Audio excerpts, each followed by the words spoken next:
Y me dijo luego, y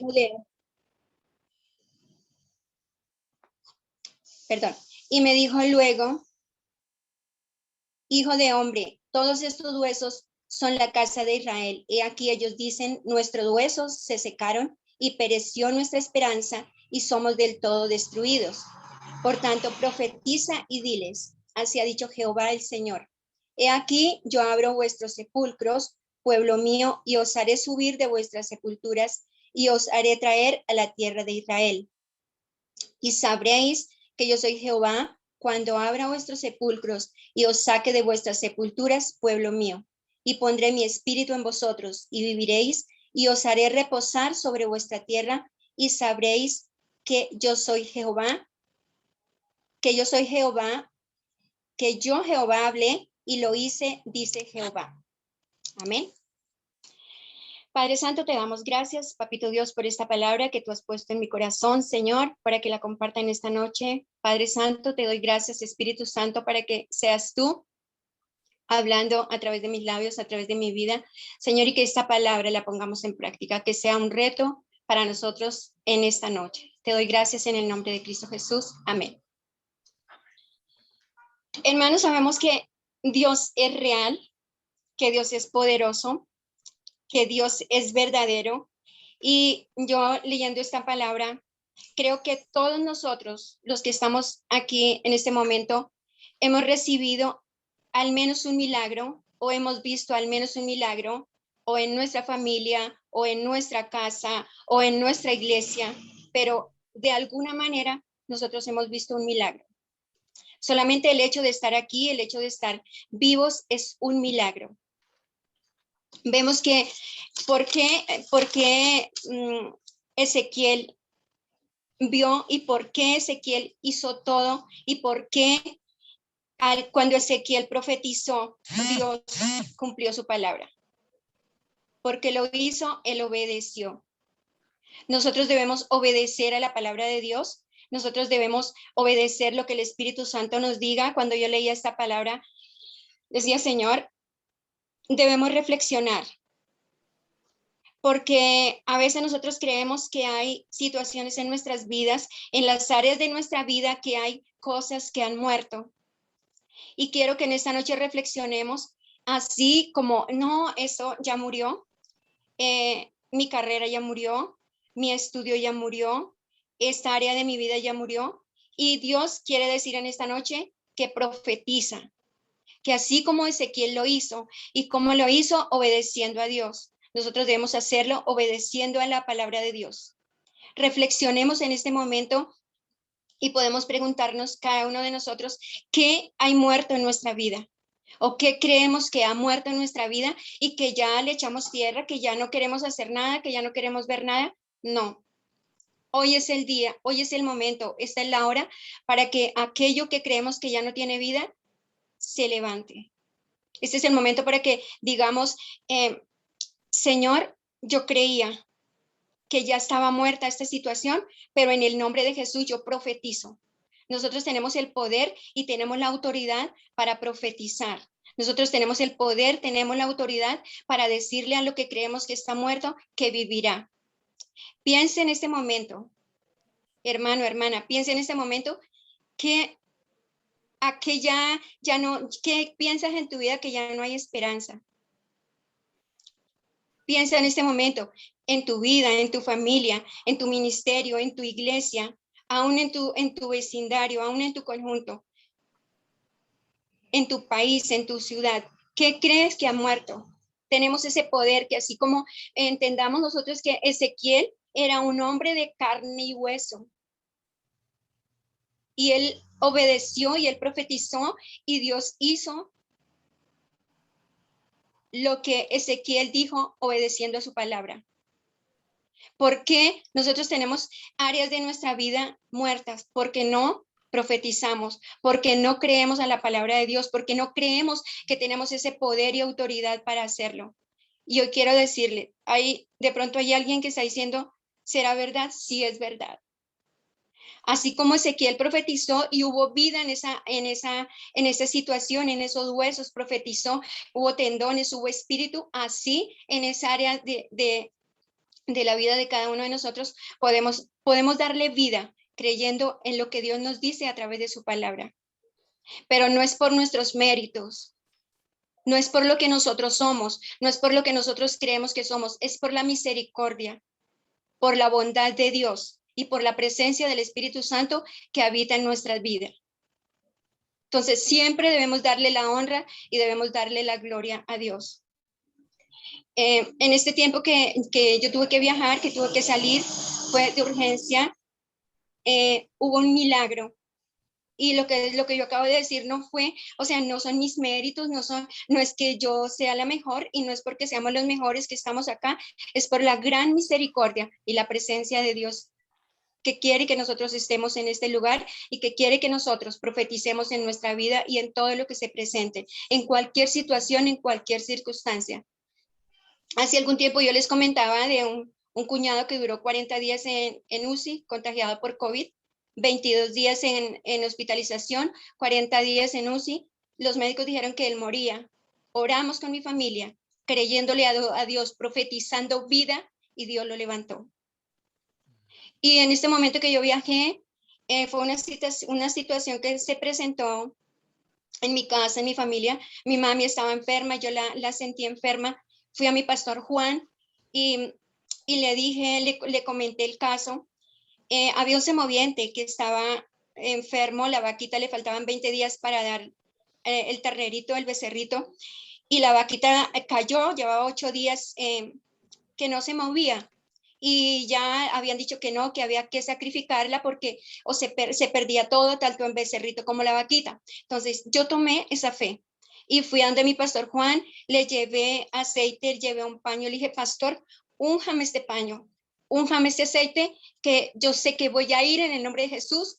Y ese animalito se levanta porque fue un animalito que creció en la finca, que creció ahí y no quería, y mi mami estaba enferma porque no quería que lo sacrificaran. Entonces yo dije, no, mi mami está enferma. Y bueno, me fui, llegué esa noche, fui, le coloqué el paño encima a la vaca, oramos con mi mami y a los 2 días vino el veterinario, le aplicó un medicamento, se le adelantó el parto a la vaca y para la gloria de Dios, la vaca se levantó y no dio solo una ternera, sino 2 terneras. Entonces fue un milagro, o sea, en esa región nunca había sucedido eso y todo el mundo entendió, es un milagro de Dios. Decían, es un milagro de Dios porque ya se veía por muerto el semoviente. Entonces, creamos.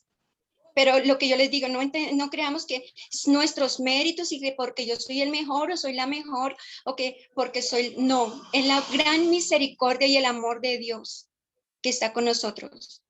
Entonces, di a esos huesos secos que vivirán. Di en tu vida, o sea, en este momento yo quiero que pienses también, o sea, yo quiero impartir esa fe y que crean verdaderamente y que creamos que Dios puede hacer milagros, que Él es real y verdadero, que Él es poderoso. Y yo quiero decirles en esta noche que ni siquiera haya un espacio pequeñito en la mente para dudar de Dios. Que sigamos adelante confiando que Él es Dios, que Él es verdadero, que Él es real, que Él es poderoso, que a veces nosotros decimos, no, estoy en esta situación, en un camino, sí, el camino es pedregoso, el camino es espinoso, el camino es largo, pero si nosotros nos tomamos de la mano de Dios y si nosotros profetizamos a las situaciones adversas que se presenten en nuestra vida, créanme que Dios hará un milagro. Así como Daniel profetizó, como vuelvo y digo, un hombre de carne y hueso, nosotros también podemos hacerlo. Metámonos con la palabra del Señor, leamos su palabra. Digámosle, Señor, necesito conocer más de ti, necesito saber más de ti, necesito, Padre Santo, que la gente entienda y vea que estamos predicando de un Dios verdadero, de ese querigma que hemos aprendido en esta clase. Que nosotros prediquemos a ese Dios verdadero, que nosotros donde vayamos la gente vea que hay un Dios poderoso. Quizá no saben ni siquiera que Dios existe en algunos lugares, pero cuando se ven los milagros y lo que Dios hace por su amor y su misericordia, ellos van a creer. Entonces, de verdad que es una reflexión que Dios puso en mi corazón y que, como yo les digo, imparto esa fe y cada día la fe en mí está aumentando de una manera sobrenatural aquí, le doy gracias a Dios y le digo, Señor, ayúdame Dios para compartir esa fe y para que otros también puedan de esa misma manera y aún más creer en Dios y creer que Él puede hacer milagros. En esta noche yo quiero que todos nosotros entendamos que aquello que creemos perdido, hay hogares destruidos, hay familias destruidas, hay hogares separados, hay hijos en la droga, hay hijos disgustados con sus papás. Creamos a la palabra y la palabra de Dios dice que en los últimos tiempos los hijos se volverán a los padres y los padres a los hijos. Y esa es la fe que debemos tener en todo, que nuestra fe aumente, que nuestra fe sea inquebrantable, que nuestra fe sea inamovible, sin importar las situaciones que se presenten en nuestra vida, sin importar las circunstancias que se presenten en nuestra vida. Si hay una enfermedad, creer y profetizar que Jesucristo murió en la cruz del Calvario y que llevó toda la enfermedad. Creamos. Y en esta noche yo declaro que si hay alguna persona enferma, como decía nuestro pastor Castro, que recibe sanidad en el nombre de Jesús. Y eso es profetizar, y es profetizar la palabra de Dios. A eso hemos sido llamados, a creer, a profetizar y a llevar la palabra del Señor donde quiera que vayamos. Y que seamos esa luz en medio de las tinieblas, que seamos esa sal de la tierra, que seamos esas personas, esas vidas, que demos vida a aquellos que están muertos. Que si vemos un indigente, una persona que se nos acerca, no huyamos. Por fe, veámoslo lavado por la sangre de Cristo. Hermanos, les invito en esta noche para que esa fe crezca. No sé, alguien está pasando una situación difícil, alguien está diciendo ya no puedo, mi familia ya se desintegró, mi hogar, mis hijos. No, profetiza y cree que Dios puede hacer un milagro sobrenatural. Hermanos, esa ha sido la reflexión en esta noche. Ezequiel 37 habló a mi vida profundamente y quebrantó mi vida. Y yo digo, Señor, gracias, porque es de la forma que cuando el Espíritu Santo nos quebranta, esa es una palabra que viene de parte de Dios para que la llevemos a nuestros hermanos.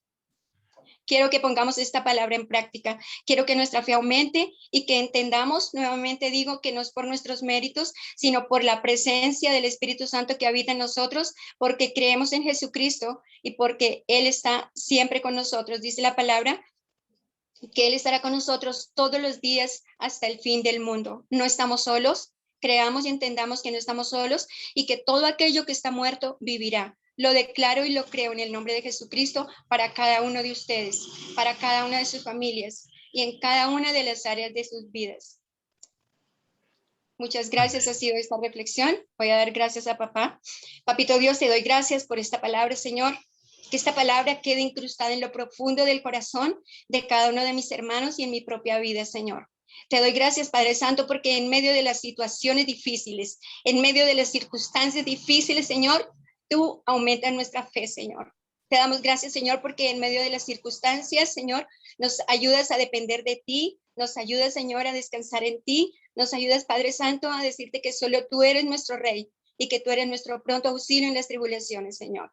Te damos gracias, Papito Santo, porque tenemos una fe, Señor, una fe inquebrantable, una fe inamovible, Señor, que así como Ezequiel obedeció a la palabra de Dios, así la obedezcamos nosotros, que profeticemos creyendo, Señor, que tú obras de manera sobrenatural. Te damos muchas gracias. He orado bajo la bendición del Padre, del Hijo y del Espíritu Santo.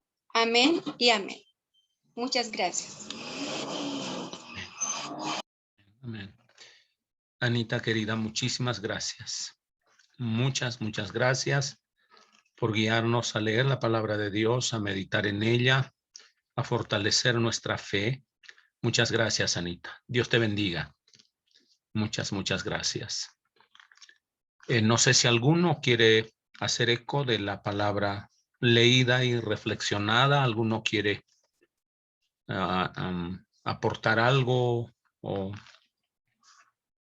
sería una linda oportunidad para decir brevemente lo que consideren respecto a la reflexión de la palabra.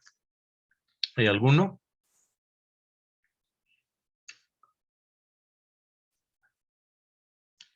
Muy bien.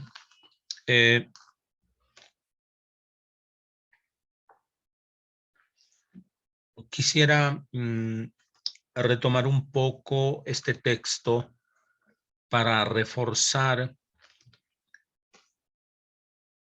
el acto milagroso de Dios respecto a la resurrección, de cómo en la visión de Ezequiel reviven los huesos y de remate no son huesos frescos, son huesos calcinados en el desierto, donde a lo menos en teoría básica no hay esperanza de vida.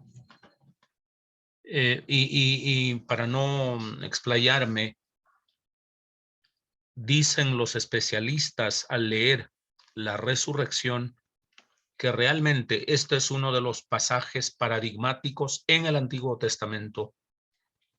Amén de que hay otros, por supuesto, pero este es uno de los pasajes paradigmáticos para que luego se volviera la resurrección un tema estructural en la Biblia, se volviera estructural en la fe cristiana y se hiciera una realidad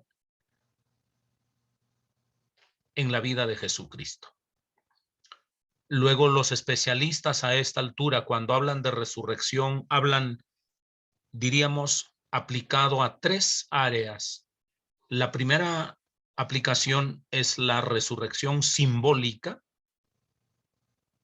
La segunda aplicación es la resurrección literal. Y la tercera resurrección es la resurrección metafórica. La resurrección simbólica tiene una implicación social, una implicación histórica. Es un pueblo que ha perdido su identidad, es el pueblo de Israel, que como el valle de los huesos secos, está en el desierto muerto, en Egipto, cautivo, un pueblo sin esperanzas, al que Dios levanta de una manera sobrenatural. Es decir, el pueblo vuelve a su tierra para ser un pueblo de Dios, no por sus fuerzas, sino solo porque Dios ha actuado por su espíritu. Entonces ahí está la resurrección simbólica, que fue la base de todo el discurso, de toda la doctrina, de toda la enseñanza de la resurrección posterior. La resurrección literal es la de Jesucristo, quien muere en la cruz, como todos ya lo hemos enseñado, y resucita. Ahora, ¿por qué digo resurrección literal, la de Jesús? ¿Por qué no la de Lázaro, la hija de la viuda de Naín y todos ellos? A lo menos en el aspecto físico también son literales, pero son personas que aún habiendo resucitado, que en tecnicismo teológico no se llama resucitar, sino volver a la vida. Me refiero a Lázaro, a la hija de al hijo de la viuda de Naín,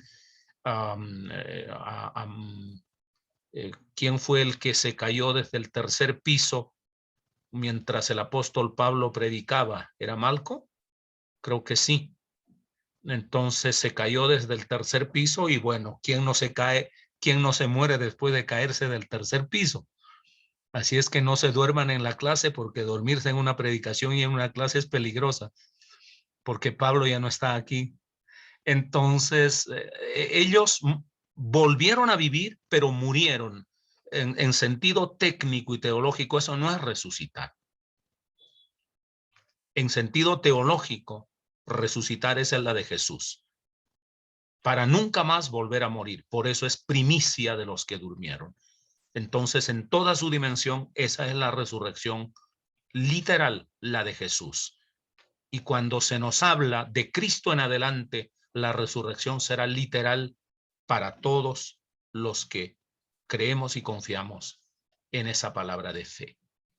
La resurrección metafórica ya tiene que ver con la vida cristiana, vivir vidas resucitadas, lo que Pablo dice, ¿no? Si han resucitado con Cristo, vivan como tales, lo dice Pablo de una y otra manera, hablando de nuestra vida victoriosa, sobre las pruebas, sobre las dificultades, ante las amenazas de la persecución, ante los desánimos que nosotros mismos tenemos, etcétera.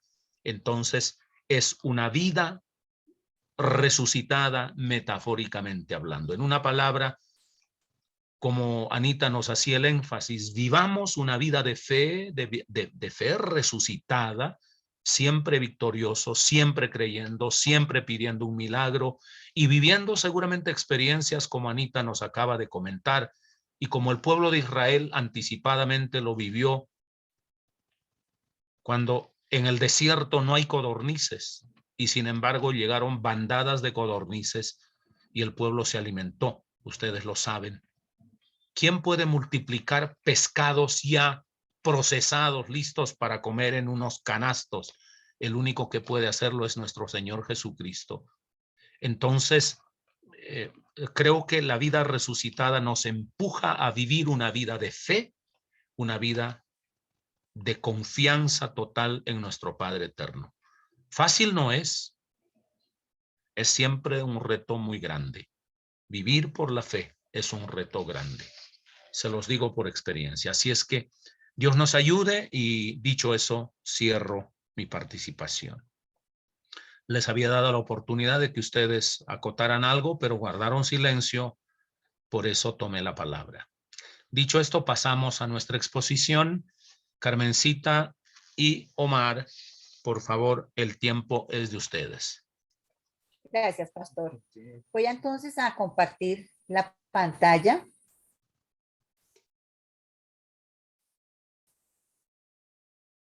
En las clases anteriores, en la primera parte, vimos todo lo del origen, el autor, la comunidad donde nació el Apocalipsis.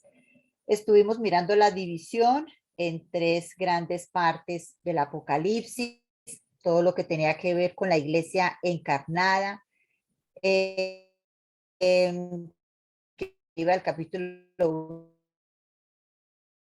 3, la iglesia del 21 al 22.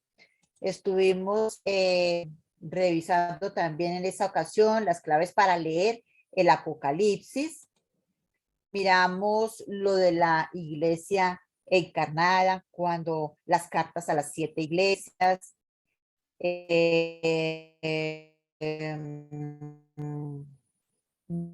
Vimos la iglesia comprometida, la iglesia con el judaísmo, que se observan los capítulos del 4 al 11 y el enfrentamiento de poderes políticos. Y hoy Carmencita, quedamos, discúlpame, Carmencita. Carmencita, discúlpame. Sí, pastor. Hay algo que no sé si solo lo oigo yo de esa manera, pero en la voz se anda como perdiéndose.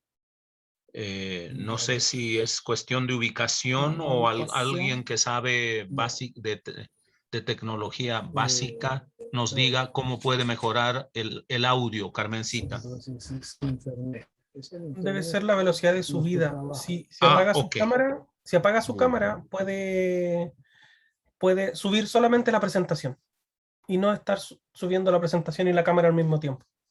Eso puede arreglar la voz. O sea, puede simplemente, gracias, Christopher. Entonces, Carmencita, la sugerencia es que por ahora, mientras explica nuevamente, Christopher. Mire, lo que pasa es que al subir, está subiendo tanto su cámara como la misma presentación. Entonces, si usted apaga su cámara, el internet puede estar solamente subiendo la presentación y eso mejoraría la subida de la voz. Apagar mi cámara. Bueno, sí. A ver, miremos cómo. A ver, miremos. ¿Será que ahí ya me escuchan mucho mejor? Mucho mejor. Ahí ya apagué la cámara. Te oigo mucho mejor. Ahora sí se escucha mejor. Adelante, Carmencita. Disculpa la interrupción. Ahí se oye. Lo que pasa Gracias, es que hoy Christopher. me cambié de... A ver, ahí sí ya se escucha. Entonces les estaba haciendo como un breve resumen de lo que habíamos visto antes, como hemos visto la iglesia encarnada, la iglesia comprometida, y hoy pues hemos quedado en una parte de la iglesia transfigurada.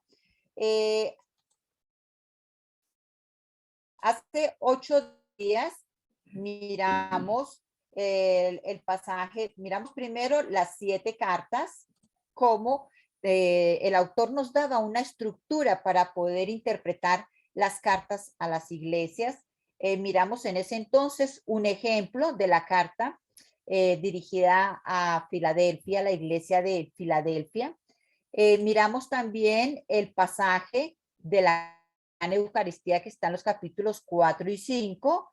Miramos allí un poco de qué simbolizaban los 24 ancianos, los 4 seres vivientes, el candelabro. Y quedamos para hoy en analizar el pasaje de la mujer y el dragón que se encuentran en el capítulo 12, del versículo 1 al versículo 6.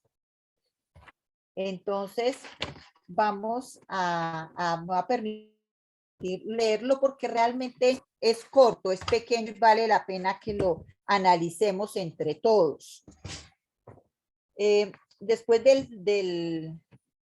a ver, vamos a leerlo. Dice, una gran señal apareció en el cielo. Una mujer vestida del sol con la luna bajo sus pies y una corona de 12 estrellas sobre su cabeza. Estaba encinta y las angustias del parto le arrancaban gemidos de dolor. Entonces apareció en el cielo otra señal, un enorme dragón de color rojo con 7 cabezas y 10 cuernos, y una diadema en cada una de sus 7 cabezas. Con su cola barrió la tercera parte de las estrellas del cielo y las arrojó sobre la tierra. Y el dragón se puso al acecho delante de la mujer que iba a dar luz con el ánimo de devorar al hijo en cuanto naciera. La mujer dio a luz un hijo varón, destinado a regir todas las naciones con vara de hierro, el cual fue puesto a salvo junto al trono de Dios, mientras la mujer huyó al desierto, donde tiene un lugar preparado por Dios para ser alimentada durante 1260 días. Después dice, bueno, hasta ahí va el texto de Apocalipsis 12:1-6. Al analizar el texto, debemos comenzar preguntándonos quién es esa mujer vestida de sol. Y para poder llegar a determinar a quién se refiere esta mujer, Juan nos ofrece una visión con varios símbolos, el sol, la luna y las 12 estrellas. Dice el versículo 1 que apareció en el cielo una gran señal, una mujer vestida de sol con la luna bajo sus pies y una corona de 12 estrellas sobre su cabeza.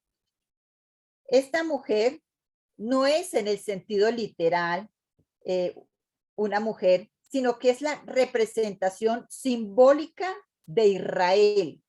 Israel compuesto por 12 tribus que también se representó en el Antiguo Testamento como la prometida y la esposa de Dios. Israel representado como una mujer lo encontramos en Isaías 54:1 y en Isaías 66:7. Cuando dice, antes que estuviese de parto dio a luz, antes que le viniesen dolores dio a luz un hijo. La mujer aquí también representa la imagen de la iglesia como la novia de Cristo. Dice el texto, vestida de sol. Esto sugiere la gloria y el resplandor celestial, dignidad y la posición exaltada de Israel, el pueblo de la promesa, que será salvo y recibirá de Dios un nuevo reino. Dice también, con la luna bajo sus pies. Es una posible descripción de la relación del pacto que Dios mantuvo con Israel. Y nos habla también de 12 estrellas que hacen alusión a las 12 tribus de Israel y a los 12 apóstoles de la iglesia. En la visión de Juan son representados como una corona de 12 estrellas. Esto nos recuerda no solo la gloria de las 12 tribus de Israel, sino también el dominio que Dios le ha prometido en el reino venidero. En segundo lugar, notamos que esta mujer es presentada como una madre, que estando encinta, clamaba con dolores de parto en la angustia del alumbramiento. Y unos versículos más adelante se nos dice que ella dio a luz un hijo varón que regirá con vara de hierro a todas las naciones. Esto es específicamente el versículo 5 del capítulo 12. Dice que es importante que notemos que Juan está usando aquí una referencia al Salmo 2, que todos los autores del Nuevo Testamento asociaron con el Mesías, el Señor Jesús. O sea, aquí estamos viendo que el hijo varón es el Mesías. Estamos hablando de Jesús. Habla también de la expresión dio a luz un hijo varón. Aquí se evoca más la resurrección que la natividad. Y dice el autor, en efecto, ¿cómo podría dar la iglesia nacimiento a Jesús, sino pensando que él es el primogénito de la humanidad resucitada? Y cuando habla del hijo varón, hace pensar directamente, como les decía anteriormente, que se está hablando del Mesías y que se trata de Jesús. Hay otra expresión que dice huyó al desierto. Aquí se evoca la huida al desierto de Israel ante el faraón, la de Elías ante Jezabel, la de la Sagrada Familia en la época de Herodes, la de los cristianos de Jerusalén a Pela, que es una región en Macedonia, en Grecia. Y nos habla también de una segunda señal en el cielo, que introdujo a un nuevo personaje en la escena, que es el gran dragón escarlata. En este caso, la identificación es sencilla porque nos es facilitada en el mismo texto. En el texto dice, el gran dragón, la serpiente antigua, que se llama Diablo y Satanás. Explícitamente próximo a la serpiente del Génesis. Es una figura del mal que ataca a la mujer. El dragón de color rojo, con sus 7 cabezas y 10 cuernos, se encuentra también descrito en Daniel 7:7. Pero básicamente esta es la interpretación que nos da el autor de nuestro libro guía. Vamos a devolvernos un poquito a algo que ya empezamos a ver hace 8 días, que es la iglesia transfigurada. Esa la habíamos visto, pero vamos a volver a leerla. Dice que la iglesia transfigurada habla de este tema básicamente en los capítulos 21 y 22, cuando hablamos de la Nueva Jerusalén. La iglesia desciende del cielo, la Jerusalén celestial descenderá sobre la tierra. En los capítulos 21 y 22 hablan de la segunda creación, la cual se parece a la primera, pero sin la serpiente y el pecado, donde ya no existe la muerte, ni los gritos, ni lágrimas, ni la maldición del Génesis, porque esta ha sido anulada. Se habla de la desaparición del mar, la guarida de los poderes del mal, y se hace el anuncio de una nueva creación que fue realizado por los profetas del exilio. Esta ciudad santa es considerada la morada de Dios entre los hombres. Es llamada la novia de Dios, resplandeciente por su luz, con 12 puertas, tanto como apóstoles, cimientos de la iglesia, pero cuyo único fundamento es Cristo. Y ya no hay templo, pues Dios es todo, absolutamente en todos. Dice al final nuestro autor en el texto de guía, me va a permitir leerlo textualmente, dice, este paraíso nuevo, hablando de la ciudad santa, la Nueva Jerusalén, está regado por la fuente de agua viva que brota del costado del Cordero inmolado, fuente que tiene nombre el Espíritu Santo. Es la Jerusalén celestial. Se está refiriendo a la Jerusalén celestial que desciende sobre la tierra. Es la continuidad de la iglesia terrena y es la nueva creación. Ahora vamos a ver unos símbolos que nos da el autor para que también tengamos como en cuenta. En la parte final nos habla de los símbolos del Apocalipsis. Me permite en las diapositivas copiar algunos significados, pero pues es bueno que todos los leamos como al pie de la letra, pero para el tema de la exposición vamos a mirar solamente muy resumidamente los significados que tienen estas palabras en la parte final del Apocalipsis.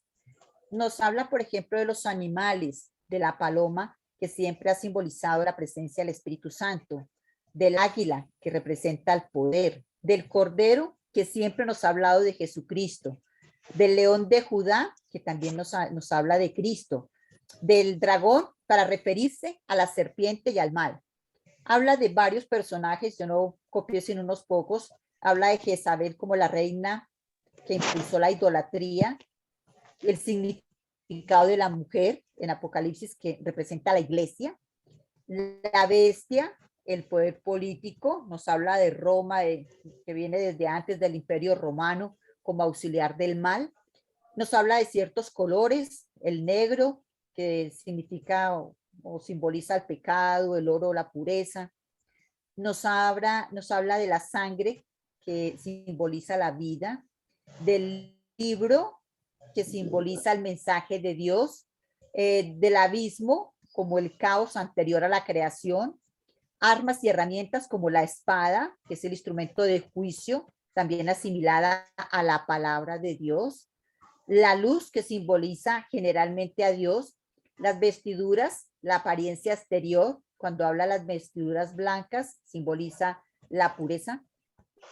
Nos habla de las nubes como la presencia y la gloria de Dios, la corona, que simboliza la realeza y la victoria, la copa como símbolo de castigo o de prueba, los tiempos, donde nos dice que un día equivale como a un año, lugares como Egipto, como tierra de servidumbre, Babilonia como tierra de exilio, Jerusalén como la ciudad de Dios, elementos como el fuego, que simboliza la presencia de Dios, otras veces la fuerza destructiva del mal, habla del agua como la multitud de los pueblos, de la regla como el bastón que sirve para medir, proveer el juicio de Dios, de los sellos que ratifican los juicios de Dios, de los astros, que es un símbolo divino, y de los números. Dice que, por ejemplo, el 1 simboliza a Dios, el 4 el tiempo de Dios y el 2 el pueblo de Dios.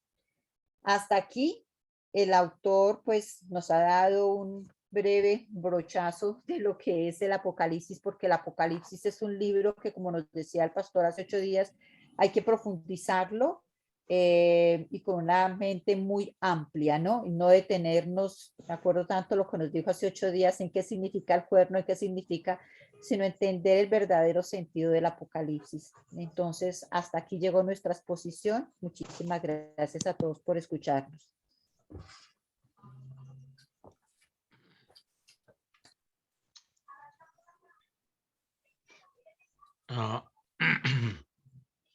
Pues aleluya y muchas gracias, Carmencita. Muchas gracias, Omar. No sé si antes que yo diga algunas cosas hay alguno que quiere acotar o preguntar o opinar. Por favor.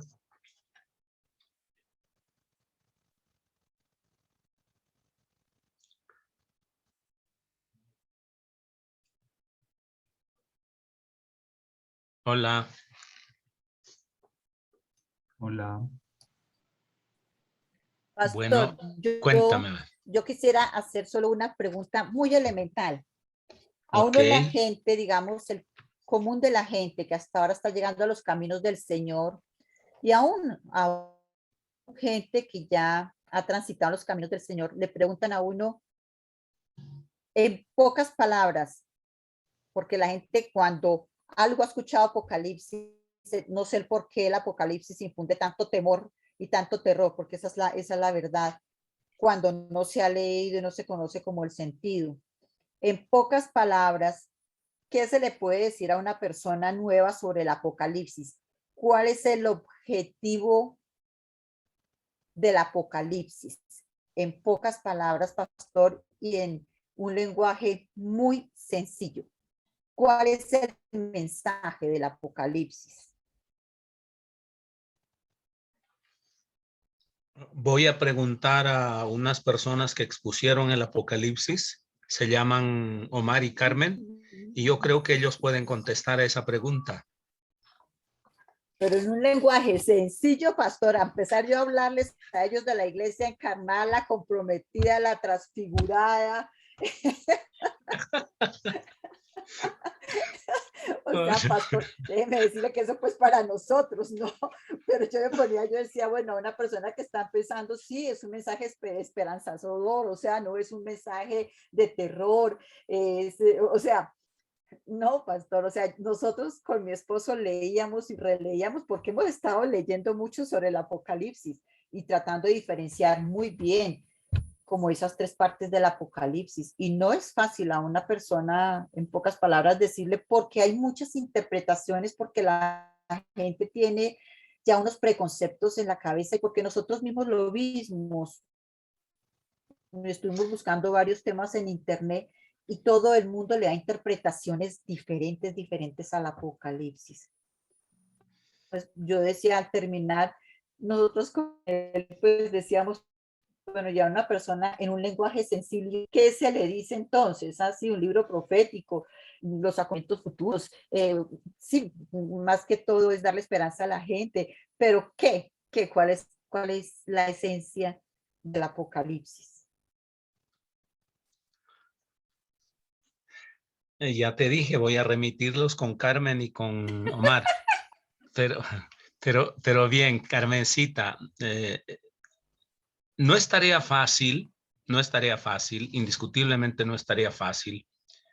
Y ya se los he dicho que, o más bien, ya ustedes han expuesto con claridad y nuestro autor así lo puntualiza y está en lo correcto, reitero, ahí no hay sesgo, no hay intereses de manipular, de asustar a la gente, ni de suavizar nada, sino una lectura de un exégeta versado, respetado a nivel universal por propios y extraños. Etienne Carpentier, cuando nos expone, lo hace de una manera absolutamente consecuente con todo lo que es la Biblia del Génesis, ahí sí hasta el Apocalipsis.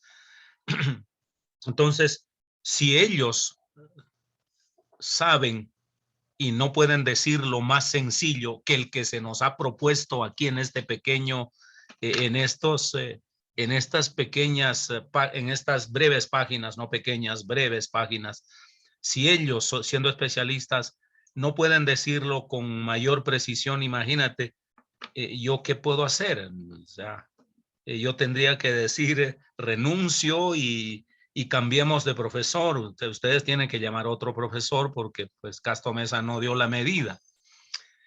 Eso es. Entonces, no se nos olvide que Apocalipsis es una especie de retrato de la iglesia.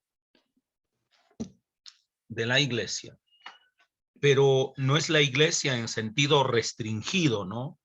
Ni es la iglesia en sentido sectario. Es la iglesia en sentido de primicia, es la iglesia en sentido de luz, ¿no? De ustedes son la luz del mundo, la sal de la tierra, es en ese sentido. Entonces no es en sentido sectario. Nosotros como iglesia estamos protegidos por Cristo y los otros, qué bueno que no son cristianos y ellos son la bestia o la bestia se los va a tragar a los malos. No es eso, ¿no? No es por ahí. Entonces, no es iglesia en sentido sectario. Es iglesia en sentido de luz de la humanidad. No se nos olvide eso. Pero también he dicho, y ahora llegaré a proponer una especie de respuesta básica y elemental para Carmencita, pero lo que estoy es repasando lo que se ha dicho de Apocalipsis, pero también el núcleo hermenéutico, ¿no? La analogía de la fe. ¿Quién es la medida de la fe? La medida de la fe es Jesucristo. Con Jesucristo o todo queda en pie o todo se cae. Sin Jesucristo todo se cae, absolutamente todo. Y con Jesucristo todo permanece en pie. Entonces, la iglesia en Apocalipsis no tendría sentido si no estuviese el Cristo resucitado, ¿no? El Cristo resucitado. Simbólicamente, el Hijo al que la mujer da a luz. ¿Quién entendió mejor? No luz, no dar a luz en sentido biológico, anatómico, literal, a Jesús. Al Jesús glorificado. ¿Quién dio a luz? La iglesia. Los discípulos, los 120, Pablo y sus seguidores, fueron los que finalmente dieron a luz al Jesucristo resucitado. No en sentido literal, no, ellos no se inventaron el discurso, pero fue la iglesia la que recibió, si se quiere, esa luz, esa vida sobrenatural y nos presentó al Jesucristo resucitado.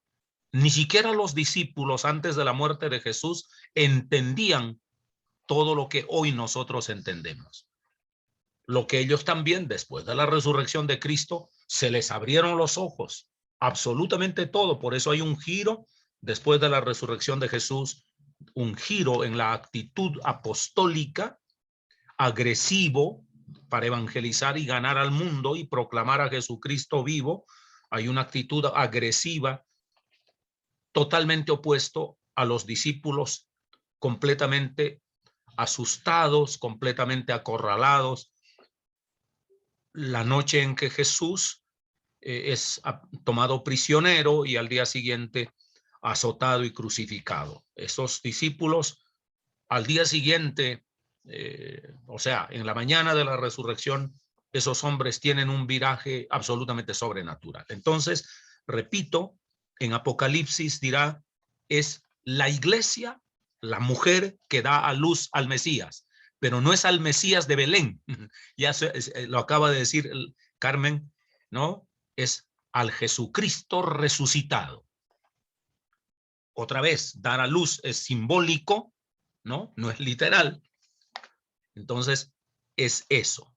Jesucristo es el núcleo hermenéutico de toda la Biblia y no lo es menos de Apocalipsis.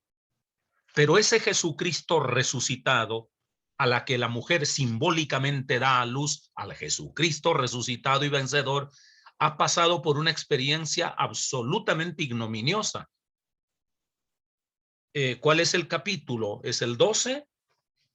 El capítulo en donde es el cordero inmolado el que vence a la bestia. Y es el núcleo del... aquí ya hemos hablado de, ¿cómo se llama esto? De la estructura concéntrica. Y Apocalipsis está escrito en una estructura concéntrica. Y el centro es precisamente el cordero inmolado que vence a la bestia. He allí la paradoja. Es tanto como tanto como David venciendo a Goliat.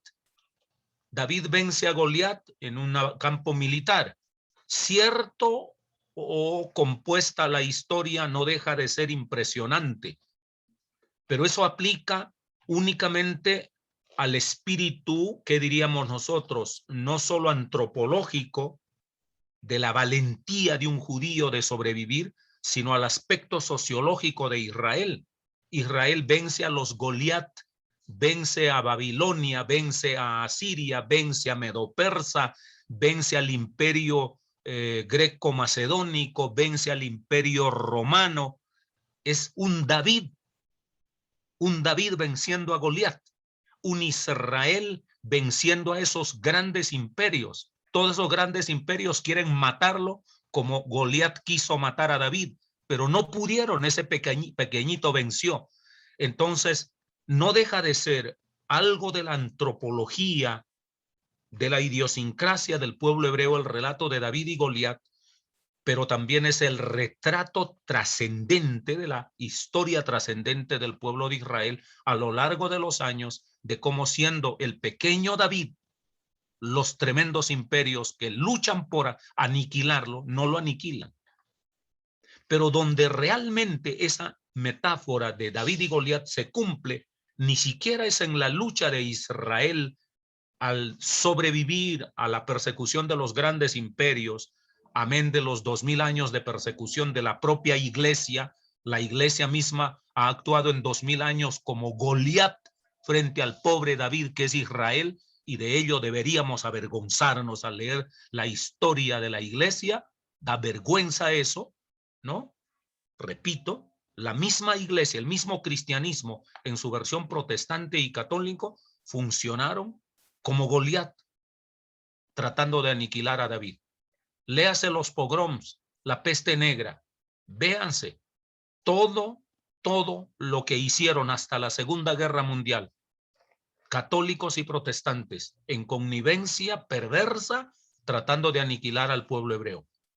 Pero allí se agotó la apocalíptica hebrea, ¿no? De que Israel quiere ser aniquilada por las bestias. Esta vez ya no se habla de David y Goliat, sino de las bestias que quieren aniquilar al pobre Israel, desde la mirada de Daniel con las 4 bestias, ¿no?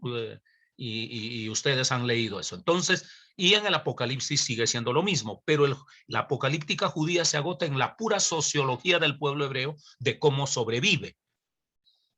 Pero donde realmente alcanza su máxima dimensión esto es en la vida de Jesucristo, que es el pequeño niño nacido en Belén, el servidor de Dios que va a la cruz como un pobre criminal, el que todo el mundo festeja diciendo que lo han matado, no es el Hijo de Dios.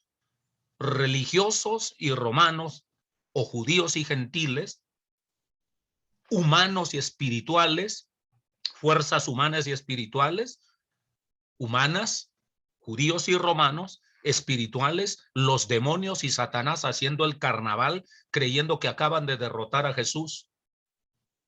Pero ese David no está muerto. Se levanta y vence a la bestia. Resucita. Por eso el Apocalipsis dirá, es el cordero inmolado el que vence a la bestia. Ni siquiera es el cordero vivo para huir por viveza, porque va saltando, porque la bestia quiere cogerlo, no. Es un cordero muerto el que paradójicamente derrota a las bestias. Entonces, ¿cómo sintetizaríamos, Carmencita, para los sencillos, para los humildes? Es el triunfo de los débiles. Es el triunfo de los débiles. Es el cordero que vence a la bestia. Es Jesús crucificado el que trae salvación a la humanidad. Es el cristianismo impotente ante la persecución de Roma de los primeros 3 siglos que sale victorioso. Es el cristiano probado, es la persona sin fuerzas que con la ayuda de Dios sale adelante. Es el triunfo de los débiles. Apocalipsis es el mejor canto de victoria. No es para tener miedo, es para regocijarnos. Es el mejor canto de victoria, es el triunfo de los débiles. Así de sencillo. ¿Cómo más puedo ilustrar? Pero es el triunfo de los débiles, Carmencita. Es la victoria de los que no tienen poder ninguno, de los aparentemente fracasados, ¿no? Cristo es aparentemente fracasado. Y allí la paradoja de la cruz. Creo que días atrás alguien evocando, alguien, no recuerdo quién, me hicieron la pregunta de cómo es eso, que la cruz es el fracaso de Dios. Pues claro, la cruz paradójicamente es el fracaso divino, pero paradójicamente es el triunfo del débil, de aquel que muere en la cruz. Por eso es el cordero inmolado el que vence a la bestia, y la vence definitivamente. Y ojo, no es que en el futuro, como dicen los apocalípticos fundamentalistas, Cristo llegará y apresará a Satanás y hará carnaval sobre la cabeza del diablo. No. El diablo ya fue vencido. ¿Dónde? En la cruz de Cristo. El diablo ya fue vencido en la cruz de Cristo. Todo lo que se dice es metáfora. Todo lo que se dice es símbolo respecto a bestias y a dragones, a dragones, ¿no? Símbolo. Pero ya fue vencido eso, porque el cordero inmolado los ha vencido. Lo dice textualmente allá. El cordero inmolado los ha vencido. Entonces hay que tener eso, ¿no? Repito, Carmencita, el gran paradigma es el cordero inmolado que parece un Davidcito y la bestia un Goliat. Y esta vez el pequeño David es Jesús, ¿no? Y la bestia se supone que es el Goliat, el diablo, el infierno, la muerte, la maldad, el pecado, el Hades, el infierno, el lago de fuego, el lago que arde con azufre. Todo eso es la bestia, absolutamente todo. Pero es el cordero inmolado el que ha vencido. Si el cordero inmolado no ha vencido a alguna parte de ellas, entonces tenemos que concluir que Cristo no ha hecho una redención perfecta, y de allí en adelante vienen y valen todas las especulaciones. Pero Cristo ha hecho una redención completa y el cordero inmolado lo ha vencido. Esa es la base para decir Apocalipsis es el triunfo de los débiles, el triunfo de aquellos que no tienen fuerza, es la victoria de los derrotados.